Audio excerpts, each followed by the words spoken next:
Hi, folks. This is Aaron from Got a Minute, and I just thought I'd talk about this picture here. This is a picture of a lioness carrying her cub, and well, it's not a male, but it is a female. But nevertheless, we're waiting for that escape. We're waiting for Dad to come and pick us up, and I just thought I'd put that picture in your mind as we go on to the next picture here. While I read some scripture, we've got Judges 14. It's Samson who kills a lion in Judges 14, and he says this riddle: out of the eater came something to eat. Out of the strong came something sweet. Again, out of the eater came something to eat, and out of the strong came something sweet. It's important to note that Samson comes from the Hebrew word H8123 Shimshon, which means sunlight. Are you kidding me? That's amazing. And H8122 and H8121 has a similar meaning, which is basically sun. So Samson means sun. So let me get this straight. Samson kills a lion and takes honey from the lion and then gives a riddle, and has all these numbers as I just presented in my video before this. So that was one verse that I wanted to share. That's Judges 14:14. The next verse I wanted to share was Psalm 19, verse 1. The heavens declare the glory of God, and the firmament shows his handiwork. Verse 4 and 5.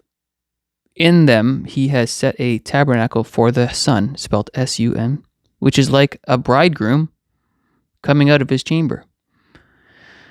And then we go down to verse 9 and 10. The fear of the Lord is clean, enduring forever. The judgments of the Lord are true and righteous altogether. More to be desired are they than gold, yea, than much fine gold, sweeter also than honey and the honeycomb. So we've got the word judgment and honeycomb connected with the story of the firmament. And again, the sun really, it looks like honey. Let's just be honest here. And the riddle is, out of the eater came something to eat, and out of the strong came something sweet. And Samson means sun. Let's go to another spot in the Bible. Malachi 4, verse 2. But to you who fear my name, the Son, S-U-N, of righteousness shall arise with healing in his wings.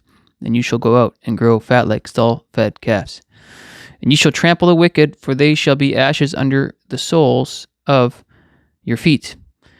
And so we continue on here. John 8, verse 12. And we read, Then Jesus spoke to them again, saying, I am the light of the world. He who follows me shall not walk in darkness, but have the light of life. We continue on. What does it say in Revelation 1, verse 16?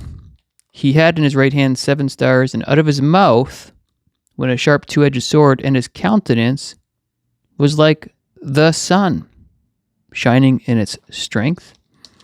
What else do we read in Revelation 5:5? But one of the others said to me, Do not weep. Behold, the Lion of the tribe of Judah, the root of David, has prevailed to open the scroll and to loose its 7 seals. A few more verses here in Revelation I wanted to touch on. Revelation 19, verse 12.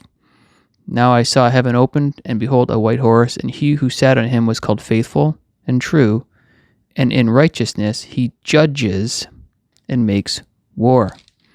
And finally, the last verse I wanted to share was Revelation 21, verse 23. The city had no need of the sun or of the moon to shine in it, for the glory of God illuminated it. The Lamb is its light. So we have in Revelation 19 relating judgment to honey. We know that in Revelation 19, Jesus is coming back to judge. We know that Samson was a judge. We know that Samson judged for 20 years. And we know all the number connections here. And now we have the sun in Leo. It's pretty hard to ignore scriptures and what we see in this picture when we put it all together. Of course, this rapture is a bit of a mystery. It is a bit of a riddle. And this riddle is pretty perfect with this picture of this year. Again, I said it in my last video, but it was 30 linen garments and 30 changes of clothing that Samson was requiring, pointing to 30:30, and he killed 1,000. It says in Judges 15:15, and there's your 1,000-year millennial reign representation there. So when is this happening? Well, we'll talk about it. I'm looking actually more at a bit of a window, more so than an actual day. But I do like this picture with Mars and Mercury under the feet of Leo. And we've got Venus in the forefront of Leo. We got the moon and the sun in the mouth of Leo in this picture. I like how this looks, although I'm looking at a bit of a window here. So again, I'm going to read the riddle one more time, maybe two more times, just for fun here. Out of the eater came something to eat, and out of the strong came something sweet. Out of the eater came something to eat, and out of the strong came something sweet. And also, one more thing too, to the right of Leo, there is something called the beehive cluster right in the center of Cancer. And we'll talk more about this as time approaches. This is in the July-August window that this picture is sort of taking place. And even the sun moving through Leo after that could still be in play. So I think we are in the season, and we're just speculating as we go here. Most importantly, get tight with Christ, because we don't know when we're flying. It could be today, could be in a couple weeks, we just don't know. This could be your last day regardless of what happens. So most importantly, enter into a relationship with Jesus Christ. Take it easy. When they're closer, see in the clouds, go Jesus, go.